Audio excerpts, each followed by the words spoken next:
বিভক্ত ফোবানার একাংশ আয়োজিত চলতি বছরের ৩৯তম সম্মেলন যুক্তরাষ্ট্রের লেবার ডে উইকেন্ডে আগামী ২৯, ৩০ এবং ৩১ আগস্ট কানাডার মন্ট্রিয়লে অনুষ্ঠিত হবে। সম্মেলনে স্বাগতিক সংগঠন হচ্ছে কানাডা বাংলাদেশ সলিডারিটি।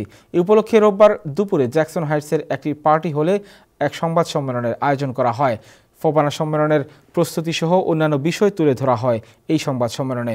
এতে জানানো হয় মন্ট্রিয়লের ডাউনটাউন সেন্টার লা প্লাজা হোটেলে ৩ দিনব্যাপী ফোবানা সম্মেলন অনুষ্ঠিত হবে। সম্মেলনের কর্মকাণ্ডের মধ্যে থাকবে উদ্বোধনী অনুষ্ঠান, গালা নাইট, বিভিন্ন বিষয়ে সেমিনার, ইউথ সেমিনার, কাব্য জলসা, এজিএম এবং সাংস্কৃতিক অনুষ্ঠান। মত নিয়ে আছে, সবার ইগো নিয়ে আছে, তো এগুলা ধুয়ে মুছে পরিষ্কার করে আসেন, আমরা সবাই মিলে একসঙ্গে কাজ করি।